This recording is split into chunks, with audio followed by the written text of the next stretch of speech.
Hello बच्चों, देखो अब टाइप्स ऑफ सेट हम लोग डिस्कस करते हैं। सबसे पहला है एम्प्टी सेट और नल सेट और वॉइड सेट। नाम से दिख रहा है एम्प्टी सेट मतलब एक ऐसा set which is no element, जिसमें कोई भी एलिमेंट नहीं हो।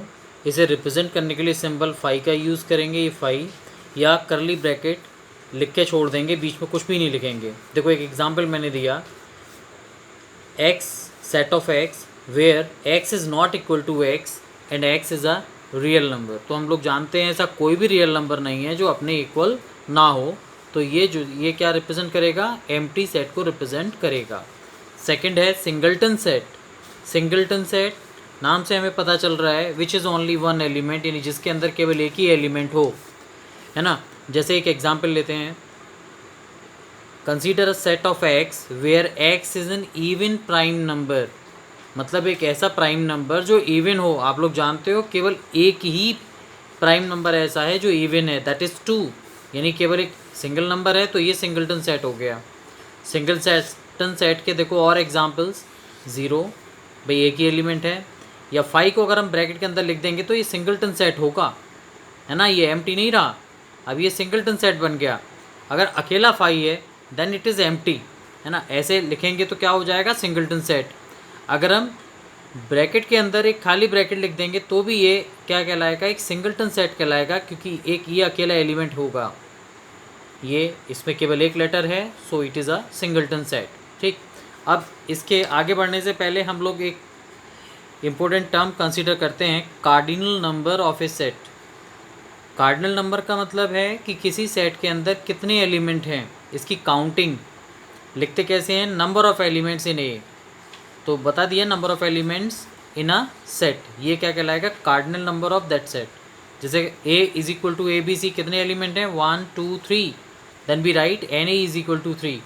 सेम हेयर b में कितने एलिमेंट हैं? 1 2 3 4, तो you write N V is equal to 4। तो ये हमने बात की कार्डिनल नंबर की। अब on the behalf of cardinal number the sets are of two types. Number 1 finite sets, दूसरा इनफाइनाइट। अब फाइनाइट सेट क्या है? Which is finite number of elements, मतलब ऐसा सेट जिसके एलिमेंट हम काउंट कर सकें। जैसे ऊपर हमने जो एग्जांपल दिए हैं ये सब फाइनाइट सेट हैं, ए बी सी 3 एलिमेंट हैं या 4 एलिमेंट हैं, so they are finite sets. Infinite sets जो कल हम लोगों ने एग्जांपल दिए थे, नेचुरल नंबर, भाई नेचुरल नंबर की तो कभी एंड होगी नहीं, 1 2 3 dot dot dot. Real number they are infinite set. Whole number they are also, मतलब दे 3 सेट्स और इंटीजर्स, ये सारे कैसे हैं? इनफाइनाइट सेट्स की कैटेगरी में आते हैं। देखो अब एक और, अब हम आगे देखते हैं इक्वल सेट्स। अब दो सेट्स हैं ए और बी, इन्हें हम इक्वल कहेंगे कब? जब ए का every element, if every element of A is the element of B also and every element of B is also the element of A. मैंने लिखा है if every element of A is also the element of B and vice versa, मतलब इसका उल्टा, मतलब B का भी every element ए का मेंबर हो। जैसे हमने एक एग्जाम्पल लिया, A is equal to A B C और B is equal to C B A. तो देखो इसमें ए है, यहाँ भी ए आ गया, बी है, यहाँ बी आ गया, सी है, यहाँ भी सी आ गया। तो यानी इसका हर एक एलिमेंट इसके अंदर है। अब ऐसे ही इसमें भी ए, यहाँ ए आ गया, बी, ये बी आ गया, सी, ये सी आ गया। तो every element of B is also the element of A, so we write A is equal to B. अब एक देखो एक different definition, equivalent sets. Equivalent set क्या होते हैं? अगर दो सेट ऐसे हों जिसमें केवल नंबर ऑफ एलिमेंट सेम हो, है ना, तो हम कहेंगे दे आर इक्विवेलेंट सेट्स। लिखते कैसे हैं? सिंबल है इक्विवेलेंट सेट के लिए, A is equivalent to B. देखो ए इज़ इक्वल टू हमने लिया एक सेट ए बी सी और बी इज़ 5 7 9, कुछ भी ले लो, 3 एलिमेंट। देखो इसमें कितने एलिमेंट है? 3, इसमें कितने हैं? 3, है ना। लेकिन एलिमेंट्स अलग अलग हैं भाई, यहाँ ए बी सी है, यहाँ 5 7 9 है। तो ए और बी इक्वल तो नहीं है, लेकिन क्योंकि नंबर ऑफ एलिमेंट्स दोनों में सेम है तो हम कहेंगे A is equivalent to B. ठीक है, अब देखो कुछ एग्जांपल्स हम देखते हैं। पहला एग्जांपल मैं ले रहा हूँ, check whether the following sets are empty और नॉट। देखो एक सेट लिया मैंने, A is the set of X such that x² - 3 is equal to 0 and x belongs to Q। क्या बताया था? Q is the set of rational number. तो इस तरह के क्वेश्चंस के लिए ये जो इक्वेशन हमें दी है हमने इसे सॉल्व किया, 3 इधर चला गया, आप रूट लेंगे तो x की वैल्यू आ गई +-√3। अब √3 कैसा है? ये तो इरेशनल नंबर है, यानी does not belongs to Q. तो इसका मतलब इसमें ऐसा कोई x नहीं आ रहा, कोई ऐसा रेशनल नंबर नहीं है जो इस इक्वेशन को सेटिस्फाई कर सके। तो A इज़ एम्प्टी सेट। ठीक है, ऐसे लिख दो। अब दूसरा example B is the set of x such that x lies between 4 and 5 and x is a natural number, यानी 4 और 5 के बीच में कोई एक नेचुरल नंबर है। भाई है, अब बताओ आप लोग। 4 और आप जानते हो 4 और 5 के बीच में कोई नेचुरल नंबर होता ही नहीं है। There is no natural number between 4 and 5। So again the set B is an empty set. अब देखो एक एग्जाम्पल इक्वल सेट्स के ऊपर। ये हमें 4 सेट दिए हुए हैं A B C and D। हमें पता करना है इनमें से कौन से इक्वल हैं और कौन से इक्वल नहीं हैं। तो देखो ये A तो क्लियर दिया है 1 2 3। अब B दिया है x belongs to real number, और ये इक्वेशन दी है x² - 2x + 1 = 0। भाई ये तो होल स्क्वायर हो गया, x - 1 का होल स्क्वायर = 0। ये मैंने डायरेक्ट कर दिया, आप लोग सॉल्व कर लेना। x - 1 का होल स्क्वायर 0, तो x की वैल्यू कितनी आ गई? 1 आ गई। तो यानी इसमें एलिमेंट क्या हो गया? 1 हो गया। B कितना हो गया? 1। ये एक सेट है जिसमें केवल 1 है। अब C हमें दिया है 1 2 2 3। ये मैंने पिछले लेक्चर में बताया था कि एलिमेंट रिपीट नहीं करते।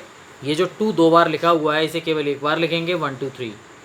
अगेन ये क्यूबिक इक्वेशन है, x की पावर 3 - 6x² + 11x - 6 = 0। इसके फैक्टर कर लेना, अगर नहीं आएंगे तो मेरे से डिस्कस कर लेंगे आप लोग, है ना। ये फैक्टर किए, x - 1 x - 2 x - 3 = 0। x की 3 वैल्यू आ गई 1 2 3। तो अब देखो चेक करो, A 1 2 3 C एंड D, ये 3 सेट्स कैसे हैं? इक्वल हैं। तो हमारा क्वेश्चन सॉल्व हो गया। हमें यही पता करना था इनमें से कौन से सेट इक्वल हैं और कौन से नहीं हैं। तो मतलब B इसमें इक्वल में नहीं आ रहा। अब देखो एक नई डेफिनेशन, यूनिवर्सल सेट।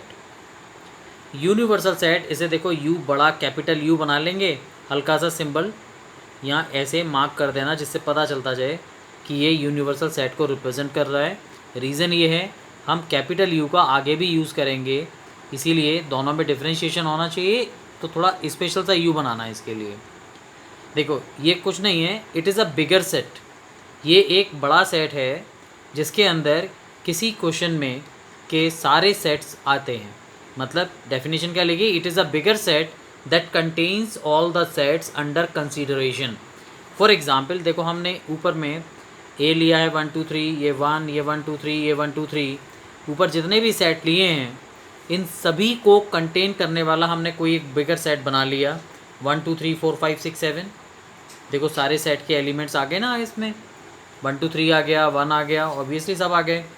तो it is a bigger set. So ये क्या काम करेगा? ये यूनिवर्सल सेट का काम करेगा। किन के लिए यूनिवर्सल सेट का काम करेगा? इन sets A B C D के लिए। ठीक है, हम और भी यूनिवर्सल सेट बना सकते हैं भाई, 1 2 3 4 5 6 7 8 लगा लो, 9 10, आगे और बड़ा भी बना लो।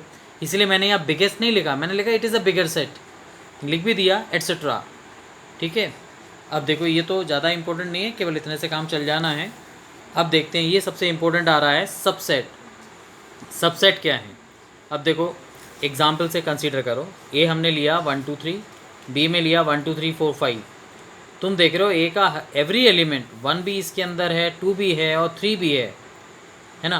तो every element of A is the element of B. अगर किसी सेट का एवरी एलिमेंट दूसरे सेट के अंदर है तो हम कहेंगे कि A is the subset of B, A B का सबसेट है।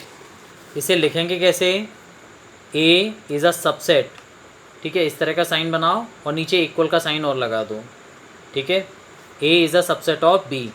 अब देखो एक दूसरा एग्जाम्पल लिया मैंने, एक्स, एक नया सेट बनाया 1 2 6 5 7। अब ए में कितने एलिमेंट थे? ए में थे 1 2 3, है ना, और इसमें कितने आ गए? 1 2 6 5 7। अब ए एक्स का सबसेट नहीं है। क्यों नहीं है? क्योंकि ए के अंदर 3 है लेकिन 3 इसमें नहीं है, तो ए एक्स का सबसेट नहीं है। अब कुछ बातें हमें सबसेट में ध्यान रखनी है। एक बात ये ध्यान रखनी है, जो एम्प्टी सेट है वो एवरी सेट का सबसेट होगा और एवरी सेट अपना भी सबसेट होगा। यानी सिम्बोलिकली हम कहेंगे phi is a subset of A and A is also a subset of A. अच्छा, अब इसमें देख रहे हो यहाँ सिंबल में मैंने इक्वल भी यूज़ किया है, यहाँ इक्वल यूज़ नहीं किया है। ये क्या चक्कर है, देखो ये अब आगे हम डिस्कस कर रहे हैं। प्रॉपर सबसेट और सुपरसेट, पहले हम बताएंगे प्रॉपर सबसेट क्या है। देखो किसी सबसेट को, है ना, subset A is set to B proper subset of B. मतलब प्रॉपर सबसेट भी सबसेट है, लेकिन उसे प्रॉपर वर्ड क्यों लगा दिया, इसलिए लगा दिया कि अगर कोई सबसेट, मतलब ए बी का सबसेट है और ए बी के बराबर नहीं है, तो हम कहेंगे A is a proper subset of B. मतलब बी के अंदर ए से थोड़े ज़्यादा एलिमेंट हैं। जैसे ऊपर के एग्जाम्पल में हमने लिया 1 2 3 लिया था और बी लिया था 1 2 3 4 5। देखो बी में ज़्यादा एलिमेंट है ना। ए बी का सबसेट तो है लेकिन ए बी के इक्वल नहीं है, तो हम कहेंगे A is a proper subset of B, है ना। और क्योंकि इक्वल नहीं है इसलिए हमने यहाँ से इक्वल वाला निशान हटा दिया। सिंपल हम लिखेंगे A is a proper subset of B. अब क्लियर हुआ। ये अगर हम अकेला ये साइन बनाते हैं it is for proper subset, और अगर हम बात कर रहे हैं सबसेट की तो हम ये सिंबल यूज़ करेंगे, ठीक है। अब क्योंकि यहाँ बी ए का से ज़्यादा है ना भाई, ए बी का प्रॉपर सबसेट है, तो इस केस में हम कहेंगे B is the superset of A. और लिखेंगे कैसे, इसे उल्टा कर देंगे, B is the superset of A, ठीक। अच्छा अब देखो यहाँ से एक बात आई, दो सेट्स को हम इक्वल कब कहते हैं, जब ए का एवरी एलिमेंट बी में हो यानी ए सबसेट ऑफ बी, और बी का एवरी एलिमेंट ए में हो यानी बी सबसेट ऑफ ए। आगे हम क्वेश्चंस प्रूव करेंगे, तो जब भी हमें ये दिखाना होगा कि दो सेट्स इक्वल हैं, हम ये शो करेंगे A subset of B and B subset of A, then B right A is equal to B, ठीक है। अब देखते हैं number of subsets. Number of subset, किसी सेट में कितने सबसेट होंगे, इसके ऊपर क्वेश्चंस पूछे जाएंगे। सपोज़ किसी फाइनाइट सेट में n एलिमेंट हैं, कितने एलिमेंट हैं, n एलिमेंट हैं, तो उसके कितने सबसेट होंगे, 2 की पावर n। फॉर एग्जांपल ए में ए बी सी कितने एलिमेंट हैं, 1 2 3 एलिमेंट हैं, तो इसके कितने सबसेट बनेंगे, 2 की पावर 3 यानी 2 इंटू 2 इंटू 2 8। अब ये 8 सबसेट बनेंगे, वो कौन से होंगे, दे आर, देखो लिखने का तरीका, सबसे पहले 5, देन उसके बाद एक एक एलिमेंट ए comma B comma C comma, फिर दो एलिमेंट ए बी सी ए और ए बी सी पूरा। मतलब सबसे पहले 5, फिर एक एक एलिमेंट का सेट बनाएंगे, फिर दो एलिमेंट का सेट बनाएंगे और फिर लास्ट में पूरा सेट। काउंट कर लो, 1 2 3 4 5 6 7 8, 8 सबसेट्स हो गए। तो यानी हमारा ये फॉर्मूला जो हमने दिया है वो ठीक है। किसी सेट में अगर n एलिमेंट हैं तो उसके कितने सबसेट होंगे, 2 की पावर n। अच्छा प्रॉपर सबसेट कितने होंगे, अरे भाई इसको हटा लो क्योंकि प्रॉपर सबसेट छोटे होते हैं ना, इसे हटा लो तो ये सब क्या हो गए, प्रॉपर सबसेट। यानी प्रॉपर सबसेट जितने सबसेट होंगे उससे एक कम होगा, यानी 2 की पावर n माइनस 1, ठीक है। जैसे यहाँ ये 8 थे, ये कितने हो गए, 7 हो गए, 1 2 3 4 5 6 एंड 7, ठीक। अब देखो यहीं से एक नई डेफिनेशन, और ये लास्ट है, पावर सेट ऑफ ए। कुछ नहीं करना, किसी सेट के सारे सबसेट बनाओ और उनको एक ब्रैकेट में बंद कर दो, तो जो सेट बनेगा which is called the power set of A. लिखेंगे कैसे, पी ए। जैसे ए लिखा है ए बी सी, तो सबसे पहले ए के सारे सबसेट हमने बना लिए और इसमें ब्रैकेट के अंदर इसे बंद कर दिया, ये बन गया पावर सेट ऑफ ए। अब देखो यहाँ से एक conclusion, suppose m is a member of power set, यानी m belongs to this group, है ना, पावर सेट ऑफ a। तो इस एलिमेंट के बारे में क्या कंक्लूजन निकलेगा कि ये जो m है वो a का सबसेट है। तुम देख रहे हो इसके अंदर जो भी एलिमेंट है वो इसका सबसेट है ना। तो यहाँ से ये रीजनिंग हमारी डेवलप हो गई, if m belongs to power set of a then m is a subset of a, ठीक है। ओके बेटा।